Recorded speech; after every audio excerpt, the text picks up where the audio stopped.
আমি রেখেছিল বেহুলার সতী, কিন্তু আমি কিসের সতী হতে পারলাম?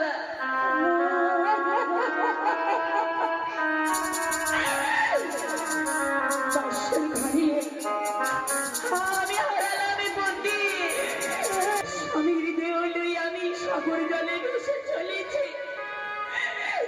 জানি না আমি তোমায় কবে ফিরে পাবো। সত্যের দংশনে আমাদের ভাই লক্ষায় আর বেঁচে যায়। তখন ঠাকুর বাবু শঙ্খ চক্র গদা পদ্ম ধাবি রঘু নারায়ণ, একই তোমারই বিচার। দিদি গো, সোনার চম্পলা দেখো আজ শ্মশান। হ্যাঁ, সোনার চম্পলা যে মরুভূমি, যেই মরুভূমিতে গাছপালা কিছুই থাকে না, সেই মরুভূমির মতো আজ আমাদের চম্পলা।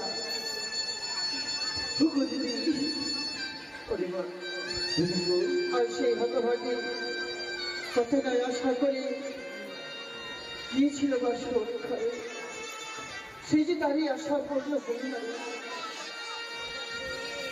অজয় বোঝে শোনা মৃত্যু সাথে জুড়ে ভর্তি ধারণ করে চলেছে সাগর সন্ন্যদ। সে কি বলেছে জানো? কি বলেছে? সে যাবে দেবতার হয়ে, কোনদিন হয় ওই মানবী হয়ে সর্বগুণে যেতে পারে।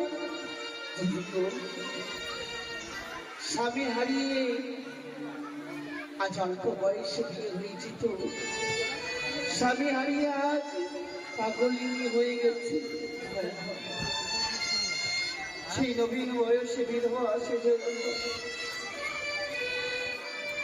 তবে কি আমরা পারবো না?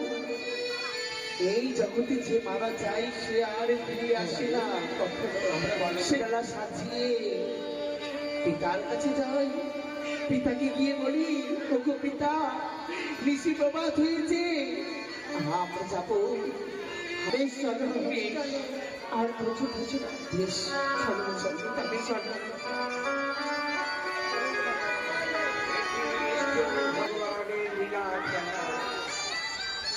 আমি যার জন্য বাসর ঘর নির্মাণ করলাম, আজ পৃথিবী ছেড়ে চলে গেল। শঙ্কর ভবানী মা, আমি তো দৈনন্দিন তোমার চরণে পুষ্পাঞ্জলি না দিয়ে আমি জলগ্রহণ করি না, কিন্তু বলতে পারো না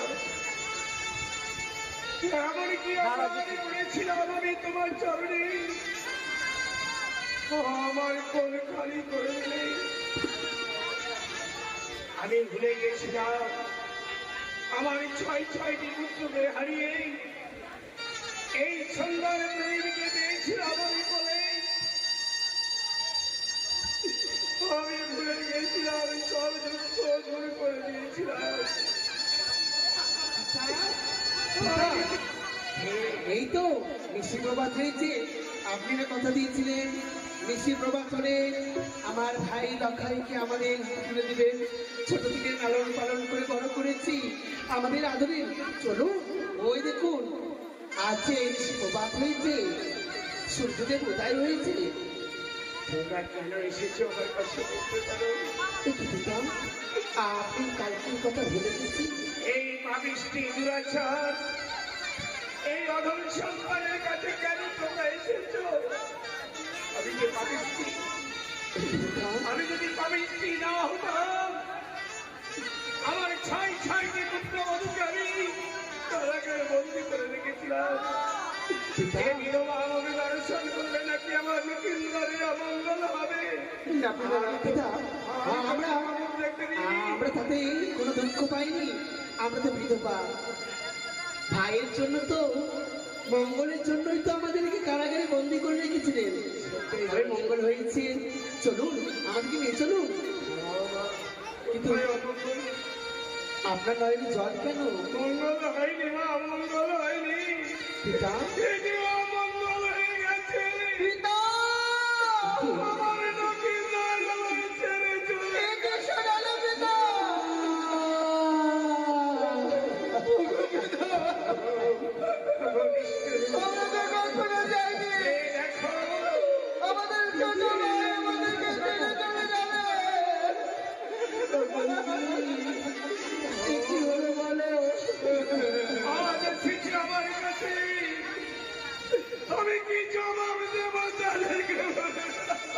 পিতা,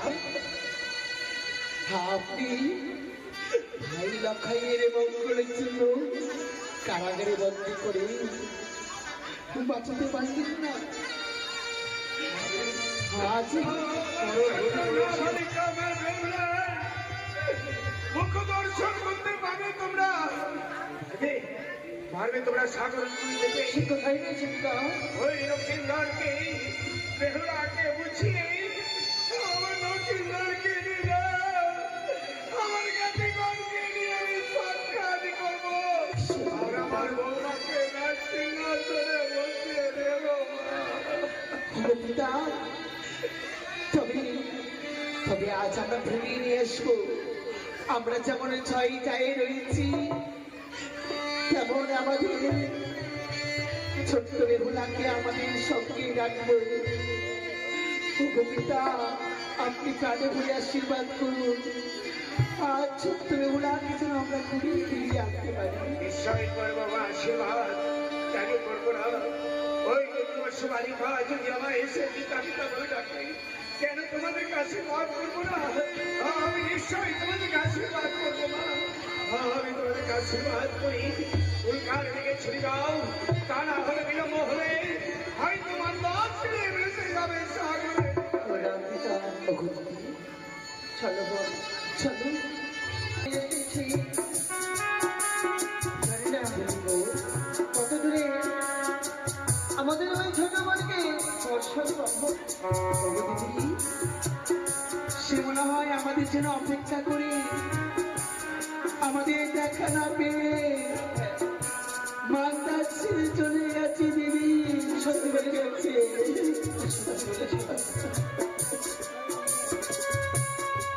তবে কিন্তু ওই তো একটি কথা বলবো, আমরা একসঙ্গে উচ্চ স্বরে ডাকি, যদি কোনো নদীর কিনারায় থাকে নিশ্চয়ই আমাদের ডাকে সে সাড়া দেবে, সে সাড়া দেবে। ওই তো যেন ওজনে কি দেখতে পাওয়া যায়, ওই ঝিলিমিলি করে মনে হয়। দেখো দেখো, ওই ছোট্ট করে দেখতে পাওয়া যায় ওজনে। এসো এসো, আমরা একই সঙ্গে আমরা উচ্চস্বরে ডাকি। বেশ তাই হবে। ওরে বনে বেহুলা, বেহুলা,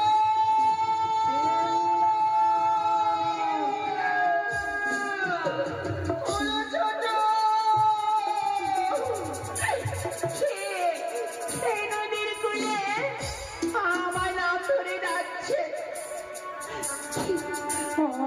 দূরে যেন আমি দেখতে পাচ্ছি। কারা তুমি? দেখি আমার মানুষটা নিয়ে আমি ধীরে ধীরে এগিয়ে চলি, কে আমার নাম ধরে ডাকছে। ওরে বনে বেহুলা,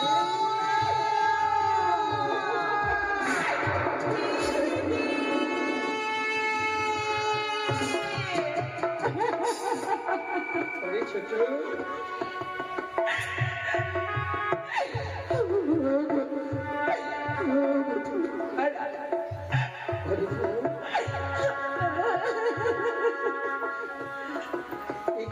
আজই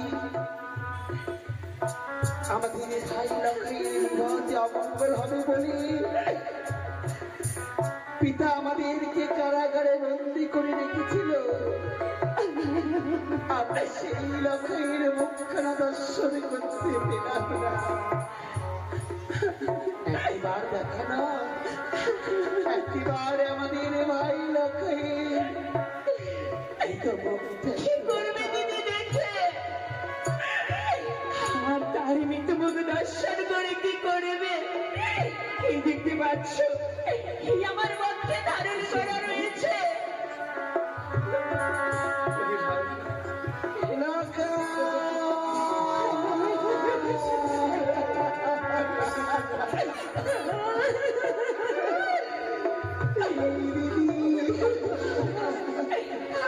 আর কাঁদিল সারা দেবে না।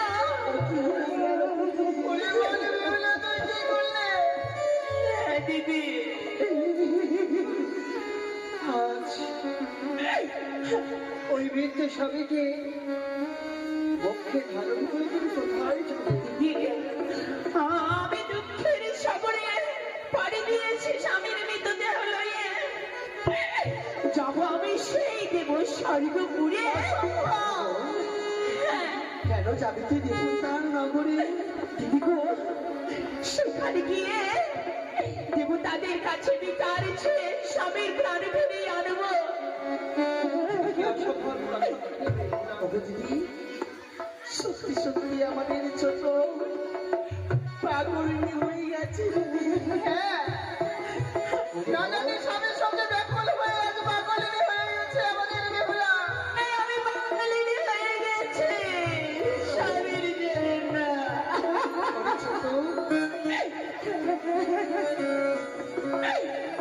তুই যে তোর স্বামীকে নিয়ে ভেসে চলেছিস দেবতা নগরের আশায়। সত্যি তোর মাথা খারাপ হয়ে গেছে, পাগল হয়ে গেছে। তুই কি জানিস না এই জগতে যেমন জন্ম নিয়েছে তেমন মৃত্যু আছে। যে মানুষ মারা যায় সে মানুষ আর ফিরে আসে না। যদি ফিরে আসতো, ধরার মুখে দেখ কত নারী বৈধব্য যন্ত্রণা ভোগ করছে, ফিরে আসছে না রে। কিন্তু দিদি গো, আমি যে বড় গর্ব করে ছুটেছি, আমার শ্বশুরকে কথা দিয়েছি আমার যতই কষ্ট হোক না স্বামীর প্রাণ যাবে ফিরিয়ে আনবই। ওরে, যার স্বামী একবার মারা যায় সে ফিরে আসে না। তুই কেন এটা মনে ভাবছিস না বল? দিদি গো, ভুলে গেছো আজ সাথে ছিল সাবিত্রী, তার মৃত্যু স্বামীর প্রাণ ফিরিয়ে নিয়ে এসেছিল যমরাজের কাছ থেকে। বিমলা, সত্যি সাবিত্রী সত্যই যমরাজের কাছ থেকে ফিরিয়েছিল তার মৃত স্বামীকে। হ্যাঁ দিদি, তবে কিভাবে জানিস? সেই সাবিত্রী যমরাজকে ধরতে পেরেছিল, যমরাজকে পরাজিত করে তার স্বামীকে সে ফিরে পেয়েছিল। পারিসনি? তুই তো পারিসনি সেই যমরাজকে ধরতে। দিদি, আমি সেই মতন করি, আমি চাই আমার স্বামীকে যেন আমি ফিরে পাই। তোমরা আমাকে যেতে দাও, আমাদের বোন কিছুতেই বুঝতে চাই না। আমাকে যেতে দাও। তবে ওই যে সর্বই অলঙ্কার আজ পরীক্ষা সাগর জলে তুমি যে ভেসে যাচ্ছ, কতটা লম্পট, কতটা ডাকাত তোমার পিছনে ধাবা করবে। তোমায় যে জোর করে নিয়ে চলে যাবে। সত্যি বলেছি, অষ্টলঙ্কার পরিধান করে রয়েছে। এইভাবে যদি বেঁচে যায়, জলপথে কত দস্যু ডাকাত রয়েছে, তার উপরে আক্রমণ করবে। কি ভেবেছো? তুই দেখবে আমার অলঙ্কার, তুই দেখবে আমার সাজ, যে ছিল দেখার সে চলে গিয়েছে। আমরা একটা ভেবে বলিনি, আমরা শুধু চেয়েছিলাম এগুলো কোনো দস্যু ডাকাতি তোকে আক্রমণ না করে। এই অলঙ্কার আমাদের কাছে তুলে দিন। বেশি দিবি, আমি আগে করে সমস্ত অধিকার আমি খুলে দেব। আমার এ মাথার স্মৃতি পাখি না দিদি ওগো রাখিও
আছে জানিস? যেই নারী সতীব্রতা পতিব্রতা নারী হয়, যে পতির উপরে শ্রদ্ধা ভক্তি থাকে, সেই 1,00,000 করে যায়। ওই তোমার একই রঙের বসন পরিধান করেছ সতী রমণী রূপে, তাই আমরা আশীর্বাদ করিব। ওরে ছোট, যেইভাবে তুমি যাচ্ছ দেবতা নগরে, ওই দেবতা নগরী যেন তোমার আশা পূর্ণ হয়।